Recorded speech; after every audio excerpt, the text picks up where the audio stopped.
جو ریسٹورنٹس وغیرہ میں یہ بہت ایک چھوٹا سلائس ہے of the overall economy, and اس کے بیسس کے اوپر آپ یہ نہیں کہہ سکتے کہ پورا ملک اسی طرح چل رہا ہے۔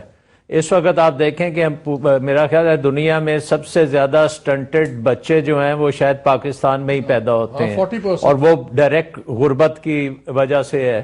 اس کے ساتھ ساتھ آپ دیکھیں سب سے زیادہ بچے جو اسکولوں سے باہر ہیں وہ بھی پرابلی سب کانٹیننٹ میں ایٹ لیسٹ پاکستان میں سب سے زیادہ ہیں۔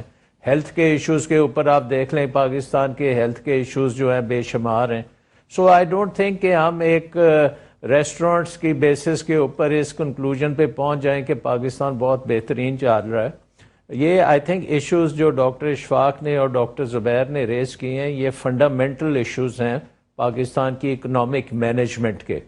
دیکھیں ایک بہت بڑا ملک ہے، چھٹی سب سے بڑی آبادی ہے، 21 کروڑ اب ہم ہو گئے ہیں، اس میں نوجوان جو ہیں وہ تقریباً 25 سال سے کم 60% ہیں، سو یعنی کہ پورے جرمنی کی پاپولیشن سے زیادہ جو نوجوان ہیں پاکستان میں 120 ملین کے قریب، ان کے لیے آپ کو 2 سے 3 ملین جابز روزگار کے مواقع ہر سال آپ نے پیدا کرنے ہیں۔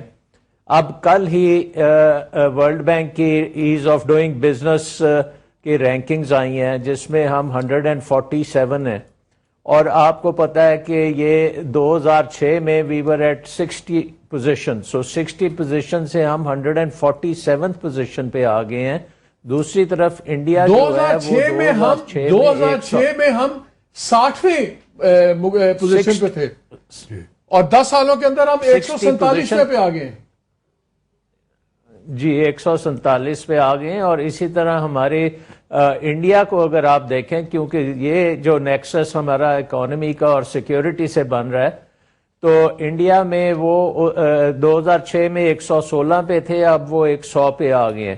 اس کے ساتھ ساتھ وہ ورلڈ بینک نے ابھی یہ کہا ہے کہ انڈیا جو ہے بڑی تیزی سے یہ مڈل انکم کنٹری بنے گا، اور یہ ریفارمز ایجنڈا کر رہے ہیں۔ پاکستان میں بار بار آئی ایم ایف کی مینیجر آئی، اس نے کہا کہ آپ نے پروگرام تو کر لیا لیکن ریفارمز کوئی نہیں کیے، اور اب آپ کو ریفارمز کرنے پڑیں گے۔ اور کون سے ریفارمز؟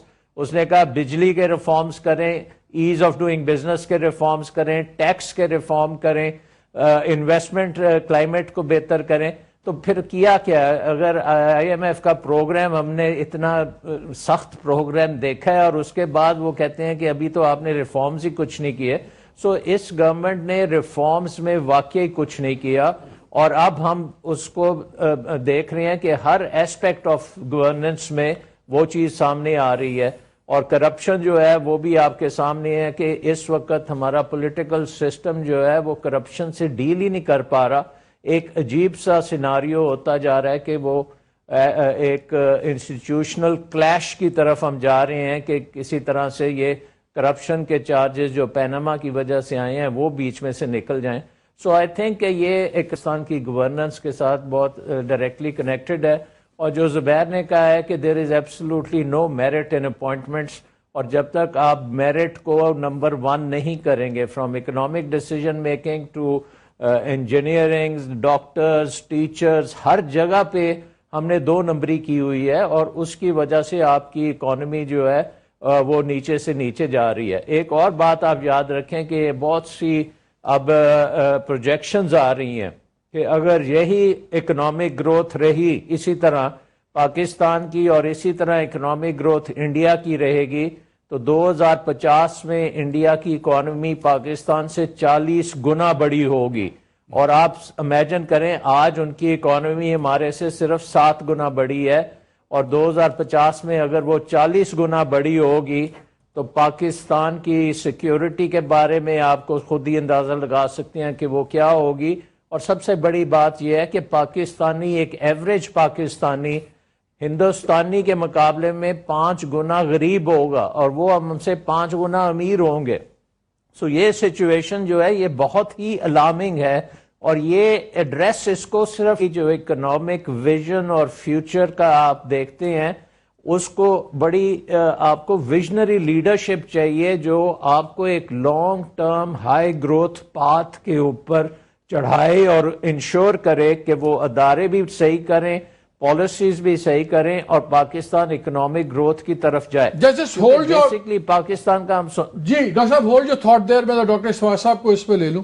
ڈاکٹر صاحب یہ تو بڑی الارمنگ، ہمیں تو ہم ویسے بھی انڈیا سینٹرک ہیں، ہمیں تو ویسے انڈیا کی بات ہو تو دل دہلتا ہے، خاص طور پہ جس طرح پولیٹیکل اب ٹینشن بھی سب کچھ ہیں، it's a very serious thing. لیکن جو انہوں نے بات پوائنٹ آؤٹ کی کہ جس طرح ہمارا یوتھ بلج ہے ہمارے ملک میں، کیا so we don't see any youth specific policies پر سے یا اکنامکس ڈیزائن نہیں ہوئی بھی، کیا یہ one of the biggest structural flaws ہے؟ دیکھیں میرٹ والی باتیں تو چھوڑ دیں، وہ تو نہ کرنے والی گلا نہیں، نہ ہوتے نہیں ہونا. دیکھیں یہ جو بچے نکلتے ہیں، ہم نے کیا کیا نہیں پروگرام شروع کیا، پڑھا لکھا پنجاب، تو فلاں وہ کیا ایک وہ تھا اسکول، دانش اسکول، فلاں اسکول، باتیں اتنے ہم کرتے ہیں. حکومت پاکستان کی اپنی اسٹیٹسٹکس دیکھیں کہ پنجاب میں جاہلیت بڑھ گئی ہے، الٹریسی پنجاب میں بڑھی ہے، گراس انرولمنٹ ان ہو گئی ہے. تو یہ کدھر جا رہے ہیں سب بچے؟ جب بچے اسکول میں نہیں جائیں گے تو کدھر جائیں گے؟ وہ کیا کریں گے؟ وہ کیا وہ جاہل بنے گا نا پھر. وہ کیا ہم ووکیشنل ٹریننگ کو اس پہ ہم کیوں، ہمارے ایسے ملکوں میں ایک میسو ووکیشنل ٹریننگ کا جو کہتے ہیں آپ ٹیکنیکل ٹریننگ کا ایک بوم نہیں آنا چاہیے؟ ہم یہ کلرک کیوں پروڈیوس کرتے ہیں؟ آپ نے اس وقت بات کی ایم بی ایس گریجویٹس کی، یقین مانے میرے پاس ایسے ایسے بچے آتے تھے ملازمتوں کے لیے ان ڈفرینٹ کیپیسٹیز، جب میں ان کی ڈگریز دیکھتا تھا تو اتنی لمبی ڈگریز، اور دل دہلتا تھا کہ میں اس کو انٹرویو کیسے کروں. لیکن جب وہ بات شروع کرتا تھا تو کچھ نہیں پتا اسے، کچھ نہیں پتا. Technical education is one of the solutions ہے. لیکن اسی کے لیے تو بہت سارے ہم نے بنائے گئے تھے 2005-2006 میں. اور اس کے بیک گراؤنڈ یہ ہے کہ شوکت عزیز صاحب گئے ملیشیا کے دورے پہ، تو مہاتر سے انہوں نے ریکویسٹ کیا کہ جی آپ اتنی ملک آپ کے یہاں سے لوگ آ رہے ہیں نوکری دیں. تو انہوں نے کہا کہ جی میں نے 60,000 مجھے مالی چاہیے، آپ دیں، ہم آپ سے لے لیتے ہیں.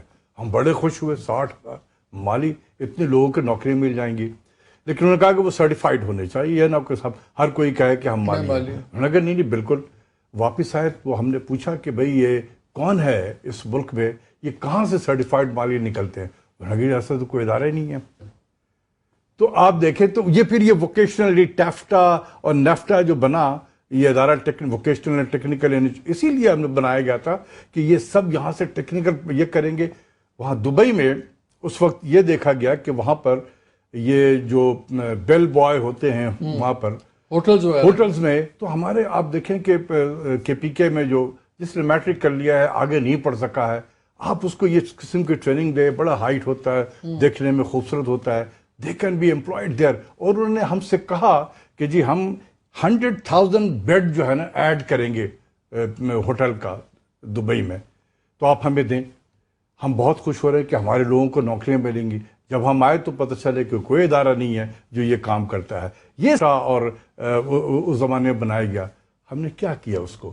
جو سول سرونٹ ریٹائر ہوتا ہے 3 سال 5 سال کی نوکری لے کے وہ بیٹھ جاتا ہے، وہ رن آف دی مل اس کی چھٹی پہ سائن کر رہا ہوتا ہے، کام ہو رہا ہوتا ہے.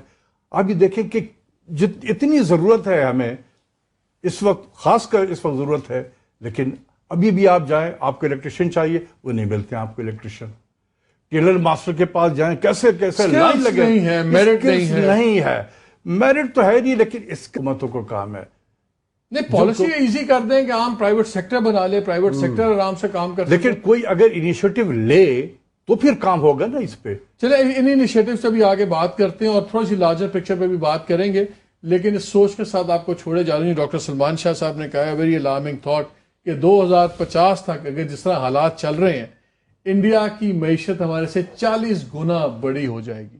اور اگر آج صرف 7 گنا بڑی ہے، اور جو ہمارے حالات ہیں اور جتنے ہم ارریلیونٹ ہوتے جا رہے ہیں ریجنل پالیٹکس میں بھی، ریجنل ٹرمز میں بھی اور دنیا کے آگے، تو اگر یہ ہمارے سے 40 گنا بڑھ گئی تو پھر تو پاکستان کی سالمیت تک کو خطرات ہو سکتے ہیں. یہ معمولی بات نہیں ہے. لیکن یہ شاید اس ملک میں ذرا مشکل ہوگا جہاں کا فائنانس منسٹر بھی غائب ہو، جہاں کا پرائم منسٹر اپوائنٹمنٹس ہیں وہ ساری رشتہ داریوں یا خوشنودیوں پہ ہو. اس میں بات کریں گے اس بریک کے بعد. ہمارے ساتھ رہیے گا. جی welcome back to the programme. ناظرین بریک کے اندر ہم بات کر رہے تھے وی ڈیسائیڈڈ کہ ہوتا یہ ہے کہ جب اکانومی پہ پروگرام کریں تو بہت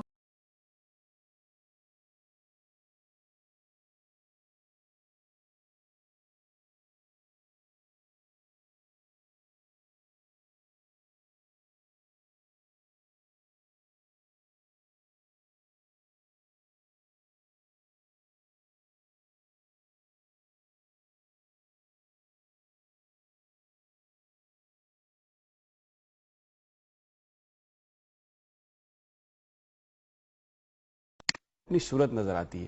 ہم وہ چیز ڈسکس کرتے ہیں جو لوگ اپنے گھروں میں جس سے گزر رہے ہیں, جو لوگ سڑکوں پر محلوں میں